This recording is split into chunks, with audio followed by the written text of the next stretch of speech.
రెటికా BJP state chief గా మాజీ MLC Ramachandra Rao పేరైతే దాదాపు ఖరారైనట్టుగా తెలుస్తుంది. దీనిపై ఇటు బీజేపీ కేంద్ర మంత్రి బండి సంజయ్ మాట్లాడుతున్నారు.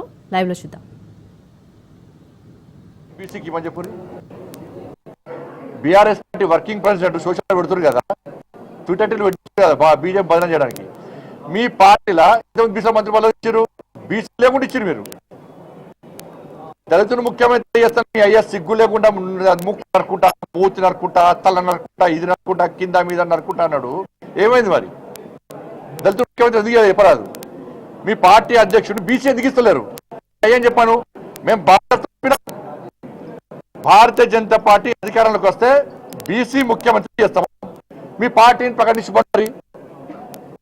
అరే అధికారిక పదవులు వేరు, పార్టీ వేరు. పార్టీని స్ట్రెంథన్ చేయడానికి, పార్టీ క్యాడర్ లోపల మంచి ఆలోచన కల్పించడానికి, పార్టీ పదవుల లోపల అనేక ఆలోచనలు సమీక్షిస్తూ ఉంటారు. బీసీకి వెయ్యాలి. బీసీ అంటే నేను బీసీ నక్కలేదా? లక్ష్మణ్ గారు బీసీ లక్ష్మణ్ నక్కలేదా?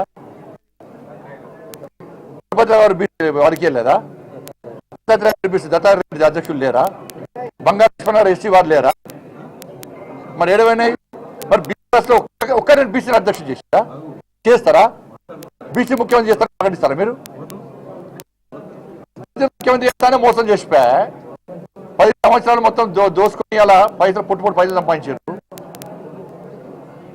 కాబట్టి ఇవన్నీ కూడా తప్పు. దయచేసి మీడియా కూడా విజ్ఞప్తి చేస్తున్నా, ఎవరు మాట్లాడినా కూడా దయచేసి సహకరించండి. భారతీయ జనతా పార్టీ క్రమశిక్షణతో పనిచేసిన పార్టీ. అటువంటి పార్టీలో ఇలాంటి రావడం మంచి పద్ధతి కాదు. పరిణామాలు కావు కూడా. అధిష్టానం చాలా సీరియస్ గా దృష్టి సారించింది. ఎవరైనా కూడా, నేను మాట్లాడినా, మీరు మాట్లాడినా, ఎవరు మాట్లాడినా కూడా అది తప్పు అంటున్నా. ఎవరు మాట్లాడి ఇప్పటి వరకు మాట్లాడదని మాత్రమే కోరుకుంటున్నా. ధన్యవాదాలు.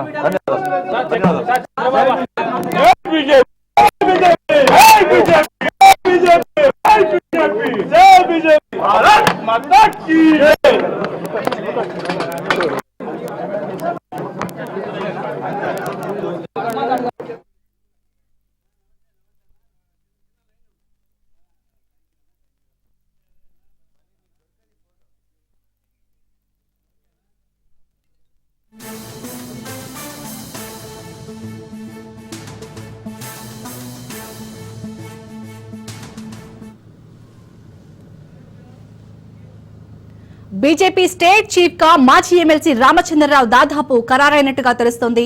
రామచంద్రరావు నామినేషన్ వేయాలని హైకమాండ్ ఆదేశించింది. దీంతో మధ్యాహ్నం 2 గంటలకు రామచంద్రరావు నామినేషన్ దాఖలు చేయనున్నారుగా తెలుస్తోంది. మొదటి నుంచి రామచంద్రరావు పార్టీలో ఉన్నారు. సంఘ్ పెద్దలు, రాష్ట్ర ముఖ్య నేతలు ఆయన పేరును సిఫార్సు చేసినట్టుగా తెలుస్తోంది. అటు తెలంగాణ బీజేపీ కీలక నేతలకు అధిష్టానం ఫోన్లు చేసింది. కాసేపట్లో అధ్యక్ష అభ్యర్థికి అధికారికంగా సమాచారం ఇస్తామని హైకమాండ్ తెలిపింది. దీంతో అందుబాటులో ఉండాలని పలువురు నేతలకు హైకమాండ్ ఫోన్లు చేసినట్టుగా తెలుస్తోంది.